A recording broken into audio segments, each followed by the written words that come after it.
Morning, it's time for a Friday high five, and it is Chag Sameach time. And Chag Sameach in Hebrew means happy holidays or happy holidays. And so we have been going through the Book of Esther this week, and if we remember, it has 5 different times that the name of God is hidden in the Hebrew writing. And where we left off, Esther had a banquet for Haman and the king, and the acrostic here is, let the king and Haman come this day. This means that God has something, a surprise coming in this.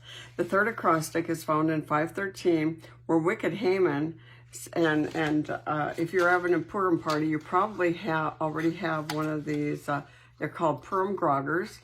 And when I say wicked Haman, you would go like that, you would boo, you would stamp your feet so that you drowned out the name of Haman. And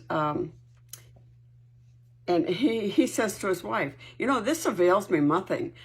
And that's the third acrostic. This avails me nothing. He was so pumped up, so prideful. But when Haman, Mordecai would not bow to him, he came home to his wife and he said, all my joy is taken away. This avails me nothing. And so his wife, who's Zeresh, her name means gold, she helped devise a way to kill Mordecai and build gallows 50 cubits high. Now, this is 75 feet high, 7.5 stories. Now, that is quite the thing. Now, on it, they don't hang them like with a rope. They impale them. That's the way that they did that. And on this very same night, as they were devising a wicked plan to kill Mordecai, the king could not sleep. He commanded them to bring in a book of records of the Chronicles, and they began to read before the king. And I like how Josephus reads, on that night could not the king sleep, and he commanded to bring the book of, here's Josephus. But God laughed to scorn the wicked expectation of Haman, as he knew what the event would be. But he delighted at it. For that night he took away the king's sleep. For the king was not willing to lose the time of his lying awake, but to spend it in something that might be advantage to his kingdom. He commanded the scribe to bring him the chronicles of the former kings and the records of his own action on that very night. Now, what is the Hebrew word for coincidence? There is none. There is no Hebrew word. So, and that's in chapter 6. We're in chapter 6 now. And the king could not sleep. And so he goes to tell the king. He's going in to tell the king, you know, and on his way in to tell the king. At the very same time, the king is saying to his servants, he was reading how Mordecai had reported that that there was 2 men that were going to kill him, and he stopped that. He stopped that killing, and he came, and the king says to the servants, how did I do it? You know, what did I do for this person who saved my life? And they said, nothing. So here comes Haman, wicked Haman, and boo. And so here comes wicked Haman, and he says, the king says, well, what would I be? Let's see. What shall be done for the man who the king delights to honor? Now Haman thought in his heart, whom would the king delight to honor more than me? And Haman answered the king, for the man whom the king delights to honor, let the royal robe be brought which a king has worn, and a horse on which a king is ridden, with a royal crest on its head. Now, to wear another's garment is to partake in the honor and sanctity of that garment. And so he thought, I am going to be like the king. And the king says, good, let's do that. Let's do that. Let's do that for Mordecai. I want you to bring him. Now here's the picture of it on the grogger. I want you to bring him on my horse, wearing my crown and my robe. I want you to bring him throughout the town, and just let everybody just honor him. And so so he had to go through the town proclaiming, this is the man that pleased the king. This is the man that saved the king's life. And he went back to his wife. The first time he went back to his wife, he was bragging. This time he's whining. And now it's time for the Feast 5. And Esther, when she came in this time, she said, the king says, what can I give you up to half my kingdom? And she says, I want to save the lives of my people. That there's a wicked man that's trying to kill all of my people in all your 127 provinces. And here's the fourth acrostic, the hidden name of God. And this time it's not Yahweh, it's I am. And chapter 7, verse 5. Who is he and where is he, uttered by the king? And so she said, she pointed to Haman. He is, that's the man. Wicked Haman is trying to kill all of my people. Now, nobody knew that she was Jewish. This is the first time she let it out. And Haman goes, oh my goodness, the queen is Jewish. And the fourth acrostic is in 7:7. And the king arose in wrath and went to the banquet of wine and not to the palace. And Haman stood before Queen Esther pleading for his life. And he saw that evil was determined against him. And so the king was so enraged, he left the room and he came back. And when he came back, Haman had been trying to plead with the queen, and he fell at her feet. And it looked like that Haman was trying to attack the queen. And so he pronounced a death over Haman, and he covered his face. Once he covered his face, that means you will never see the king's face ever again. And so then Esther starts. So what happened to Haman? He was hung. He was impaled on that 7.5-foot gallows. Now that pole, with a sharp, they make a really, really sharp point at the end. He, instead of Mordecai, Haman was put there, and that's where he died. And so Queen Esther starts pleading with the king, please, please reverse that, save my people. He said, I can't. Once that signet ring has been put on, once it's a law, it cannot be reversed. And so, so here comes the longest verse in the entire Bible, and it's chapter 8, verse 9. So the king's scribes were called at that time in the third month, which is the month of Sivan, in the 23rd day, and it was written according to all that Mordecai commanded to the Jews, the satraps, the governors, the princes, the provinces from India to Ethiopia. 127 provinces is all. To every province his own script, to every people its own language, and to the Jews in their own script and language. That is the longest verse in the entire Bible. How God turned what the enemy meant for harm, he's turning it for the good. Now, Haman's law stood 70 days, which is symbolic of going into captivity and come out. They came out of judgment at that time. Haman sent out runners. The king sent out the best and fastest horses. The Jews had 9 months to prepare to defend themselves, gather themselves together, and stand for their lives. And chapter 9 takes a total turnaround. Opposite, instead. On the day that the enemies of the Jews had hoped to empower them, the opposite occurred. And the Jews themselves overpowered those who hated them. You know, fear had fallen on all the Jews. Now, all the people that were not Jewish were now filled with fear. In fact, the leaders under the king started helping the Jews. Many people turned to be Jewish. Even grown men were circumcised just to be Jewish. 10 sons of Haman were hanged. Now, in the Jewish writings, usually there's a whole line upon line upon line. This is each one of the sons is written on the side, on the right side. And it's never happened like that in the entire Jewish Bible. And so it's extremely significant. So total, outside of Jerusalem, 75,000 men were killed in other provinces. And So now this is an interesting verse, 9:13, and yes, I am going long today and I'm not done.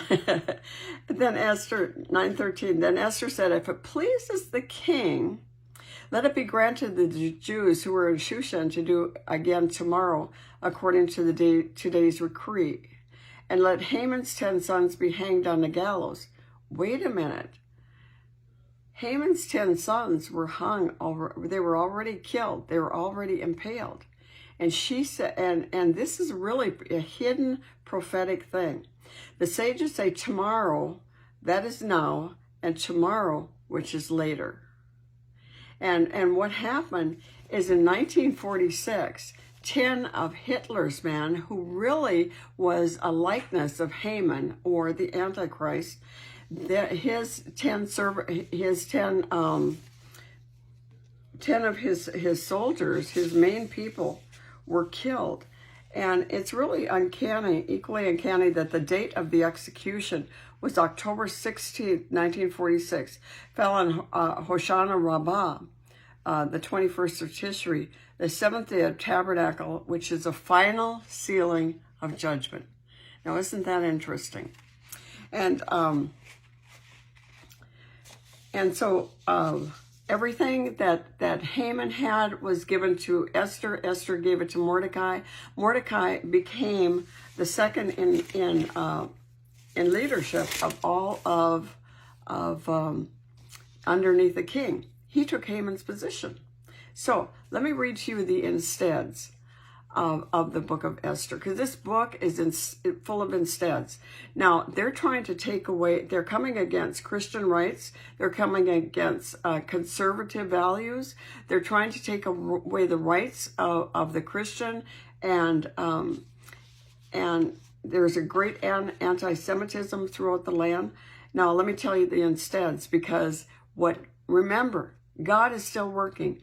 Even when you can't see it, he's working. When you can't feel it, he's working. He never stops. He never stops working. The orphan Esther became the queen.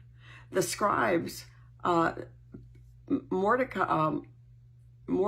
scribe's servant Mordecai became prime minister, and he became prime minister.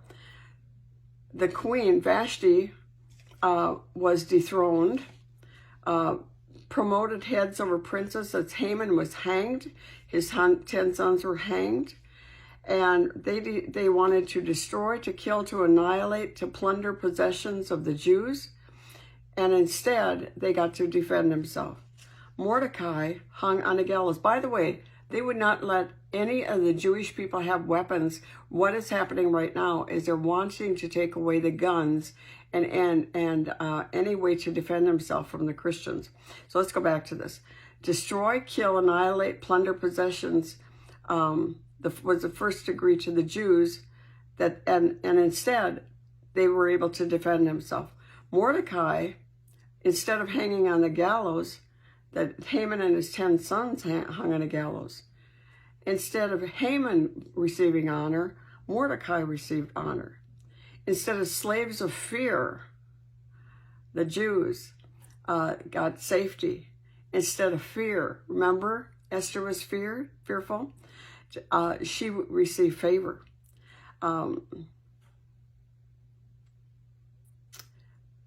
There's other things here. There's so many. You know, when you scribble things down like I do, put them in, that forever stays in the Book of Esther, and I come to that every year. But history merely repeats itself. I want to tell you that in our time, if you want to look at our time, the Persian Gulf ended on 57-51 on Purim. Operation Desert Storm, 39 Second Gulf War, mother of all battles, began on Purim. So, and both of those wars were the Bushes. The first Bush, the Persian Gulf War, that ended on Purim, and George W. Bush started Operation Desert Storm. The Second Gulf War began on Purim. Now, is that a coincidence? No. There is no Hebrew word for coincidence. There was 39 Scud missiles hit Israel. One rabbi said the 39th missile hit this will be the end, because 39 represents chastisement. The war ended 40 days in Purim. Isn't that interesting? So George W. Bush went into Iraq, and after 21 days, they pulled down the statue. I don't know how many of you remember that pulling down of the statue. That was quite a thing. Now let's look at how this happens, because I want you to see God is working. God is working. He never stops. He never stops working. And so here in, I want to liken the book of Revelation to the book of Esther. So in the book of Revelation, Antichrist in government in chapter 3. In the book of Esther, we have Haman in chapter 3. And so here we have the Antichrist and Haman, both are symbolic of each other. The 7 heads in Revelation 12:3, and the 7 princes in Esther 1:14. The 10 kings of the Antichrist in 17:12, and Haman's 10 sons. 7 years of tribulation and the 7 years of the king's reign. The plot to destroy the Jews in 12:17, and in Esther, Haman wanted to kill all the Jewish people. Beheading of the righteous in 24, and Haman wanted to hang himself and hang the Jews in 5:14. So here you see, when we come to this, history merely repeats itself.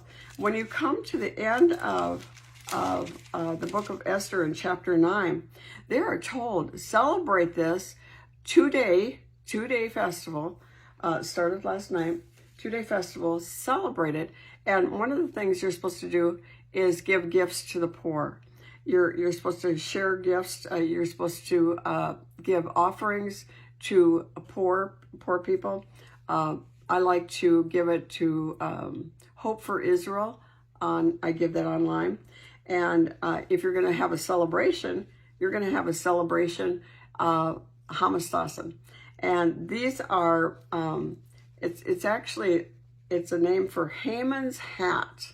Haman's hat. And it's filled with jelly. It's filled with fruit. And somebody will read the story of Esther, and every time she comes to Haman, the children are waiting, and they're waiting to boo the name of Haman, because you are not supposed to hate, you are not supposed to love what God hates. And the Antichrist is against everything Jewish and everything Christian. And so those are some of the things that are happening. We love you, we appreciate you, and I say again to you, Chag Sameach, have a wonderful Purim. God bless you. Bye-bye.